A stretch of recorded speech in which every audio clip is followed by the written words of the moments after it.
Hello everybody, welcome back. Got a special spotlight for you guys today. I'm going to be showing not records, but my music related books.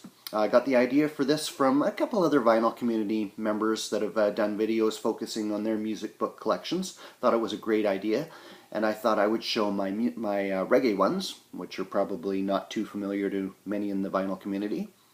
It's getting towards summer, so I thought it was a good time to finally sit down and do this video. It's kind of the time you want to sit down, relax with a good book. I kind of struggle to find time for reading these days. I'm trying to get back into it, do a little bit each day, but it's always a challenge finding the time. But I have definitely picked up a few books over the years. We're going to get right into it. First off, for those wanting, and I hope this video will be kind of informative for those wanting to learn more about reggae. I always get comments on the knowledge I have. Well, I'm going to kind of show you guys where some of that knowledge came from and comes from to this day. I still look back and refer to many of these books. First, foremost stop to learn about reggae, the Rough Guide to Reggae. This is the third edition from 2004. I have also the second edition and the first. I was buying them as they came out. They're a little bit expanded each time. These are written by Steve Barrow, founder of Blood and Fire Records, with Peter Dalton.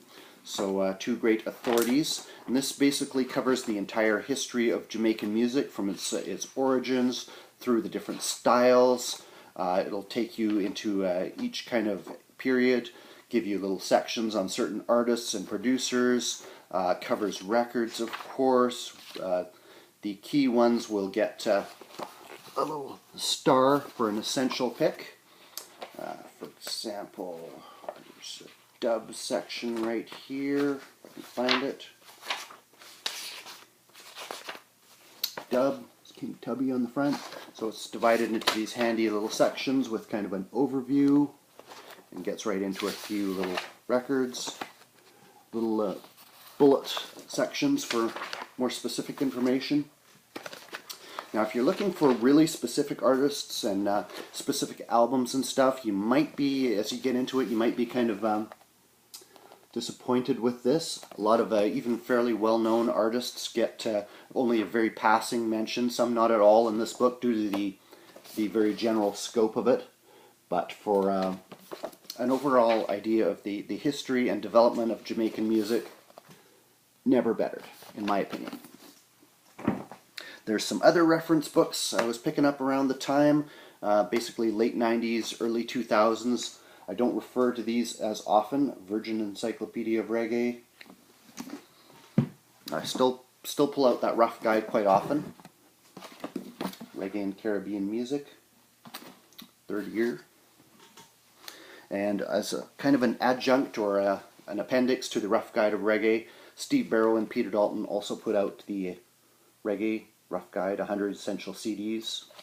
Probably kind of dating itself with the format reference. So it's kind of an alphabetical list there. 100 unmissable CDs and a little more in-depth articles than what you would get in the Rough Guide.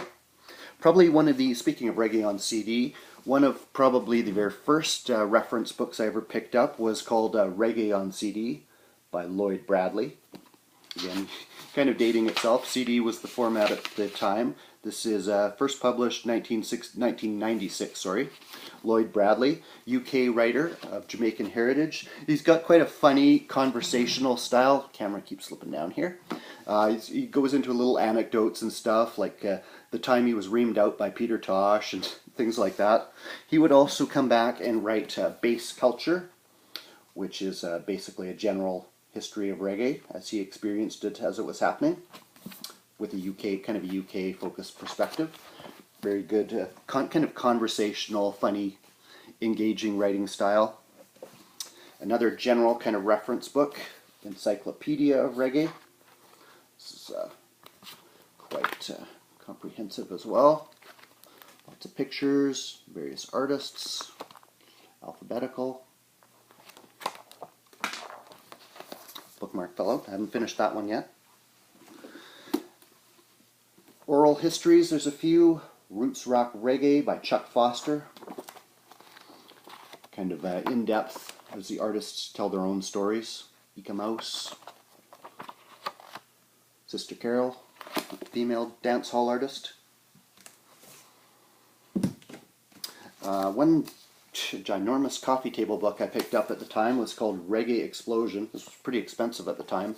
I bought it full price, and then sometime later I remember seeing it in the bargain bin. So I was like, why didn't I wait?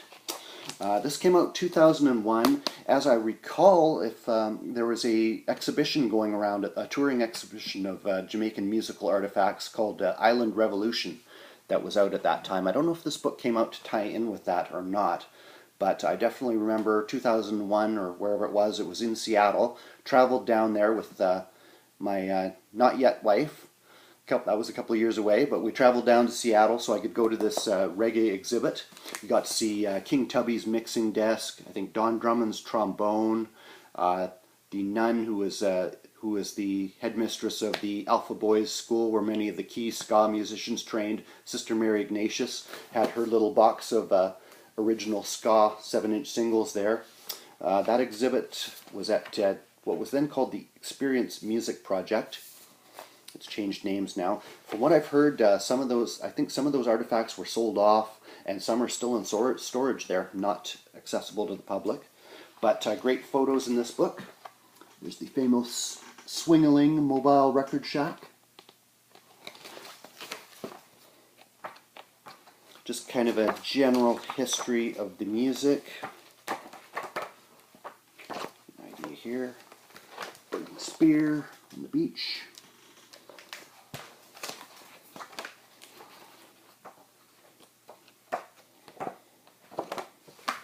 Dance hall runnings there.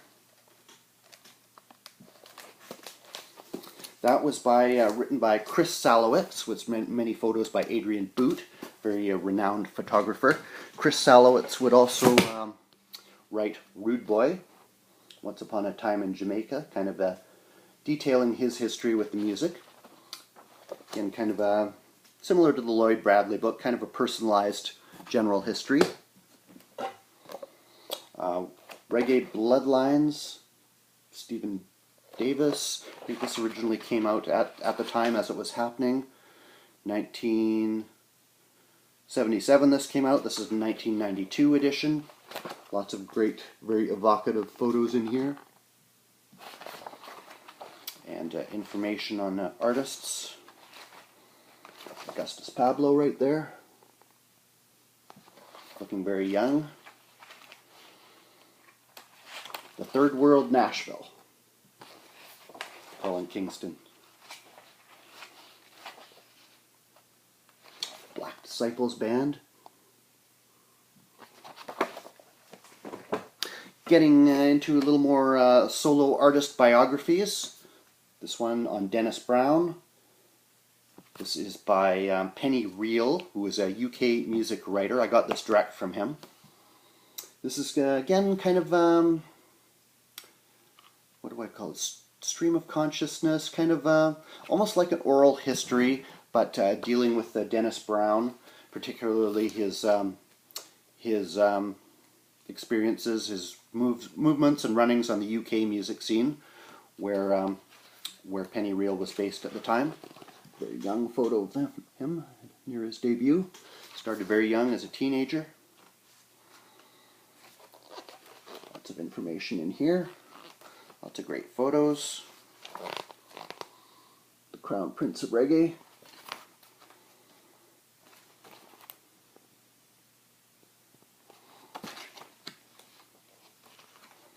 And lovely embossment there. Catch a Fire, The Life of Bob Marley, Timothy White. I'm actually just getting around to reading this now. I've got another edition of it that's revised and updated. So I got 2 copies. Enjoying it so far. One of the foremost writers on reggae is David Katz. He's done a very thorough biography of Lee Perry, which I have not yet read. He also wrote Solid Foundation. Iconic photo there. Lloyd Coxon, UK sound system selector. Kind of a general history, oral history again. Getting into a little bit deeper knowledge. Itations of Jamaica and I Rastafari. This is kind of little songs, poems, little essays, dread culture, overstanding we call it.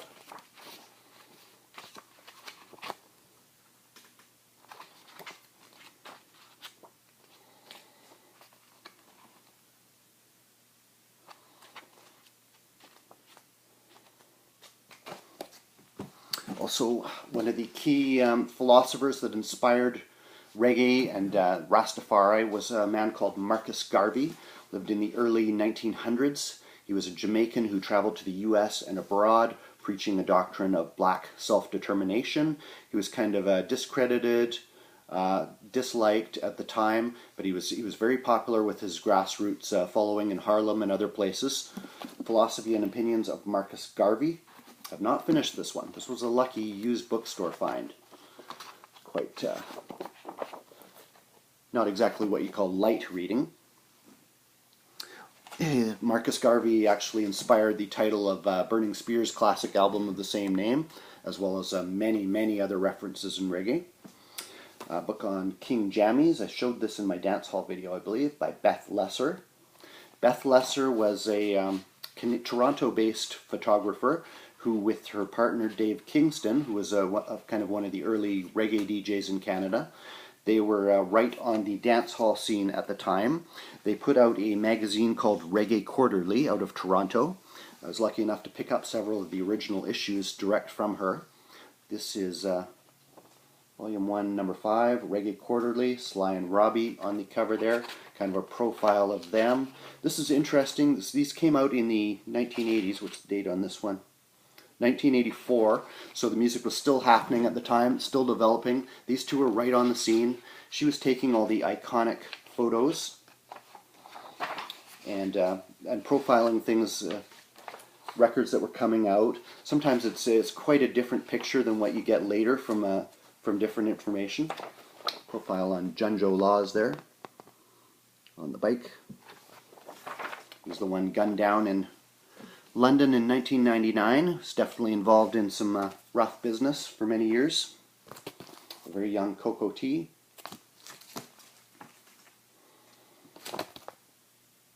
Reggae Quarterly. The originator, U-Roy. Don Carlos and Gold.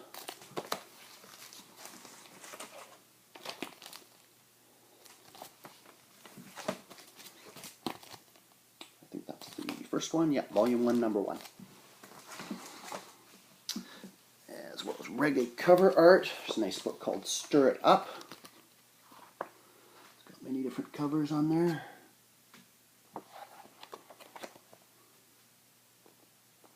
Augustus Pablo, Meditation Dub, Blackboard Jungle Dub.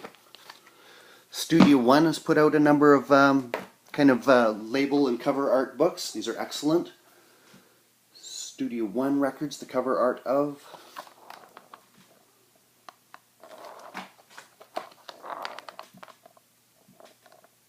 If you have all these albums in your collection, you're doing well. Far better than I. A little bit deeper Studio One knowledge. This is a fairly recent pickup actually. Never Grow Old, Studio One discography. I got this from the author, Rob Chapman. This lists basically every song recorded at Studio One with where it appears on album, rhythm, if it's known, different versions, you can kind of cross-reference. Another soul jazz one, Reggae Sound System. I'm going to try and move things along here. I believe, Trish, you sent me this one, Reggae Sound System, 7-inch single, label art. It's lovely to look through. Once in a while I'll spot a single I have. Not too many though. Excellent soul jazz book on the dance hall scene. This features photos of Beth Lesser. She was there on the scene chronicling all this as it was happening. They're very iconic photos.